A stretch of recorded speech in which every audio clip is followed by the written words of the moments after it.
So today we're talking about civility. It's an important topic. It's not fun to hear about, but it's important to learn because it has the potential to change our world. So 95% of us, when surveyed, recognize that there's a civility problem in our country and in our world. 70% of us believe it's of epic proportion. Civility, what does it mean? So there are a lot of definitions about civility. Let me tell you the one that I took. It's written by D.S. Leader, and it says this, that civility is about taking care of your needs, other people's needs, and the needs of every situation that you're exposed to. Doing your best to bring out the best and help people.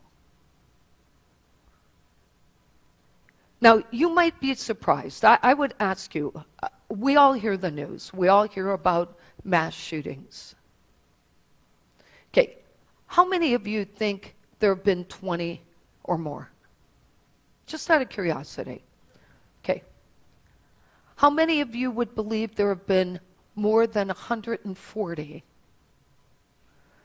140 mass shootings since January of this year in our country.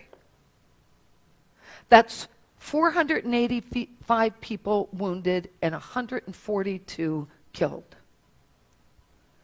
Now, here's the reason I'm bringing that up. Every one of those shootings began with someone feeling rejected, with someone having unresolved hurt, unresolved pain, and nobody noticing. People feeling devalued and frustrated and disrespected when they shouldn't have been. Every day, whether at home or at work, people are belittled. They're mocked. They're reminded of their shortcomings. People are constantly teasing others in ways that are hurtful. And everyone wants to take credit for what is good in the world. And they're quick to judge everyone when they don't do good. It's not uplifting humanity in any way for us to do that. And those of us who are here clearly believe in God, divine spirit, or we wouldn't be here, correct? Okay, so if we do, how is it that we don't have enough people doing this work to change the world? Those who want credit quickly point out the wrongs, and those on the receiving end of those uncivil behaviors become enraged. They become hurt. They become angry. They become sad.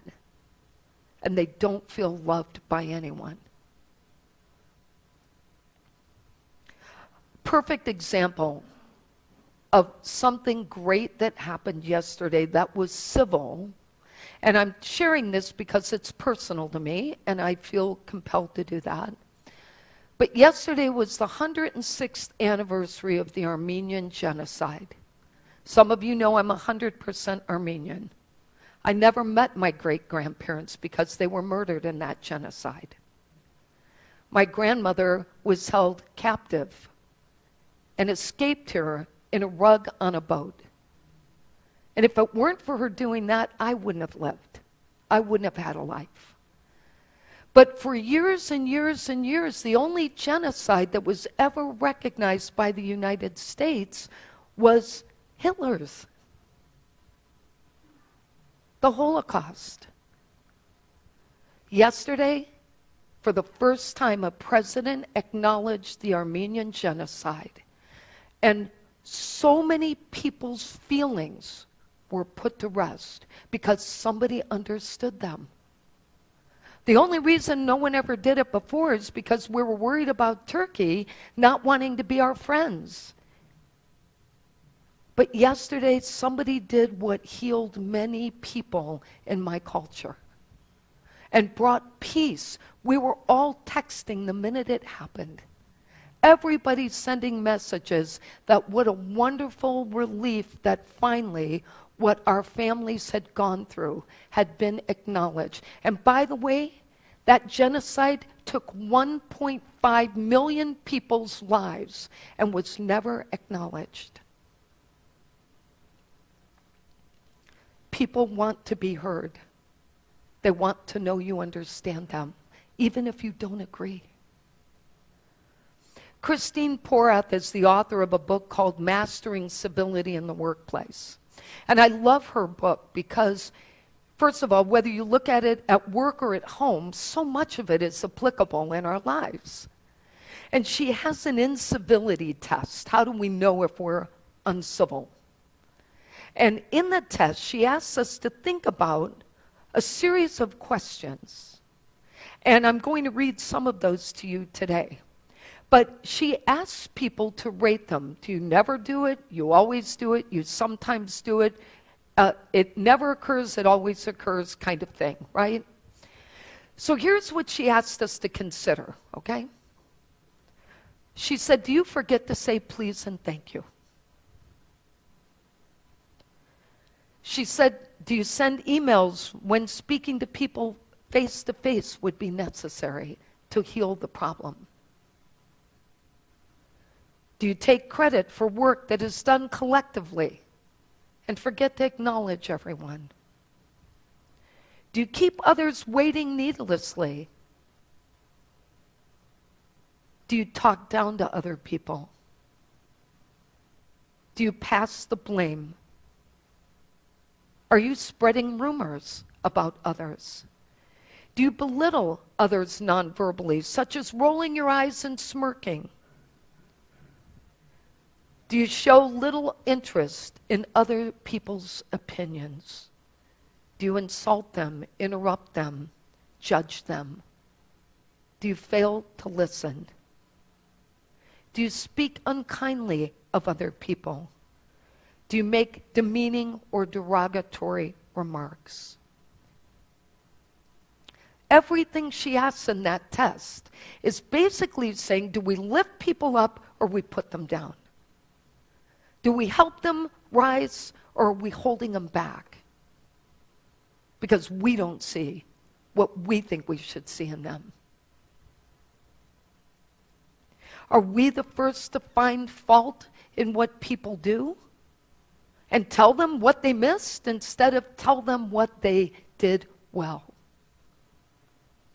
When someone completes a job, are you the first one to go point out, well, you didn't get this and you didn't get that and there's that error?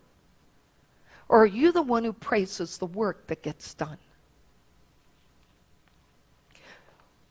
She says there's 3 fundamental practices that we could all use that would help us practice civility. And the first one is smiling.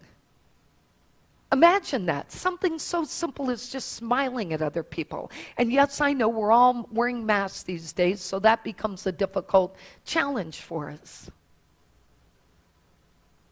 The second one is, are we building relationships? And the third one is, do we listen to each other? Are we just the handshake people? Hi, how are you? Whatever, blah, blah, blah, blah, blah. And we don't hear anything after that? Do we acknowledge people, remember them? Do we actually care what they're saying? Do we want to help if we can? Is there a way we can be useful? When I think about who understood civility best, one of the people that comes to mind is Jesus. Not Jesus the Messiah, Jesus the human. Just the human being.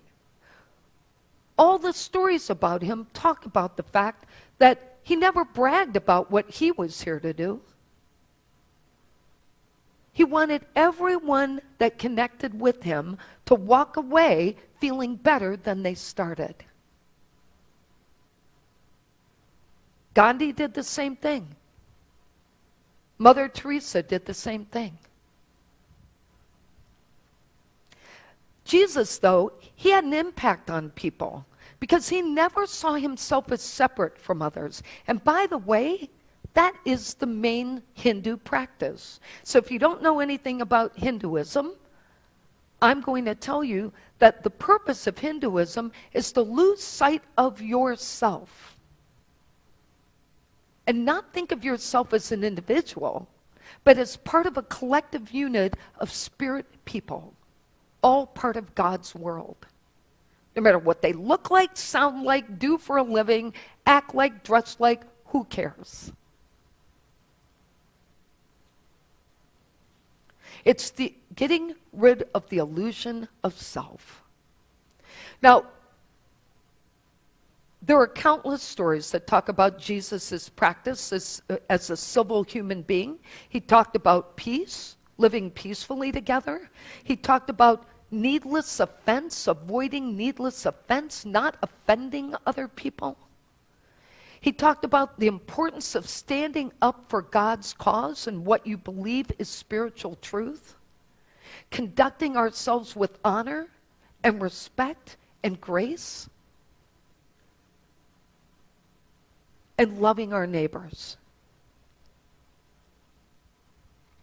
Now, if we're going to create a more civil society, we need to recognize that it's not okay to shame people into silence. We cannot tell people they should feel badly about their beliefs and force them into being quiet and retreating. That doesn't create civility. That creates people who are frustrated and angry and hurt and devalued. I don't care what your opinion is about anything. It's not my place. You're on God's journey your way. But I do care that you not make someone else feel badly. And I do my best never to make others feel badly. We should all want the same thing for ourselves. To let people leave us knowing that someone actually noticed them. But in turn, we should never be silenced. So I want to talk about the importance of being the receiver of uncivil practices and what we can do. But before I do, we need to take responsibility for our daily comments, our daily rhetoric, those angry, nasty, unnecessary comments that ignite other people, that hurt them, and that don't help our situation. We can humbly encourage our friends when they place negative posts online to examine their comments and perspectives in terms of what were they trying to accomplish with others. What are they hoping to incite? Is it good? Or is it just to make people angry? And we have to remember that listening is better than speaking, and speaking is better than shouting. Civility is about every human being's right to be heard and being a good listener in the process. But we too need to fight those feelings of helplessness when people are unkind to us. And we should not just be sucked into that vortex of their negativity without standing up for ourselves. But how do we do that and still be considered civil people? There are two ways I'm just going to share. I'm sure you could figure out many others, but two that are really easy. One is we have to decide if it's worth addressing the issue. Here's how you know. Number one, do I feel safe raising this? That's question number one. Do I feel safe bringing this up? Because if you don't feel safe, then you shouldn't bring it up. And the second question is, was what the person did intentional? Can you honestly say it was intentional to hurt you, to harm you? Or was it just who they are and they got carried away? We all get carried away. None of us are without shame on this. We've all made those little, smirky little comments, the little stingers, hoping just to, hurt somebody just a little bit. And then taking it back, Oh, no, I'm just kidding. But we know you're not, right? The third question is the person's behavior unusual for them? So do I feel safe? Was it intentional? And is this an unusual practice for this human being? Because if the answer is yes, then it might be worth having a conversation. If the answer is yes to all three. If the answer is no, and it's not worth addressing, then one of the recommendations Christine Porth put in her book says use the acronym BIFF, B as in boy, IFF. And what it means is be brief, informative, friendly, and firm to ensure that this encounter does not happen again. Stand up for yourself, but do not attack the other person in the process. Say it's not okay to have these conversations, that you are not comfortable, that you would rather not have these discussions with them, and you would appreciate mutual respect. And be firm about it. Don't stand there and have another conversation similar to that one and let them know you aren't really being honest about that. Stand up for yourself, but don't tear anybody down in the process. I have a story today I want to share. I think it's a great reminder of someone who learns civility. He was abandoned by his father at 3 years old. Grew up with 3 different stepfathers. He is dyslexic. His dream of becoming a hockey player was shattered by a serious accident. His daughter died at birth. His wife died in a car accident. His best friend died of an overdose. His sister has leukemia. And with everything that happened to actor Keanu Reeves, he has never missed an opportunity to help people in need, to take care of his needs, their needs, and the needs of the situation. When he was filming the movie The Lake House, he overheard a conversation of 2 costume assistants, one of whom was crying because he was about to lose his home if he didn't come up with $20,000. That same day, he deposited $20,000 in the person's account. After earning millions from the Matrix trilogy, he donated more than $50 million to the staff who handle costumes and special effects, calling them the true heroes of such movies. In 1997, some paparazzi found him walking one morning in the company of a homeless man in LA, listening to him and sharing his life for several hours. Keanu Reeves can afford to buy anything in life, but he gets up every day and chooses one thing that cannot be bought and does not have a price tag. And that's to be a civil human being, even though he has every reason to be angry, frustrated, and hurt, and not want to get up. Civility buys everything, and it costs nothing. Countless people have said this, and we can either keep people down or lift them up. It's a simple choice for us. I want to share our takeaways for today. Our role in creating civility requires us to, 1, choose the part we want to play in society.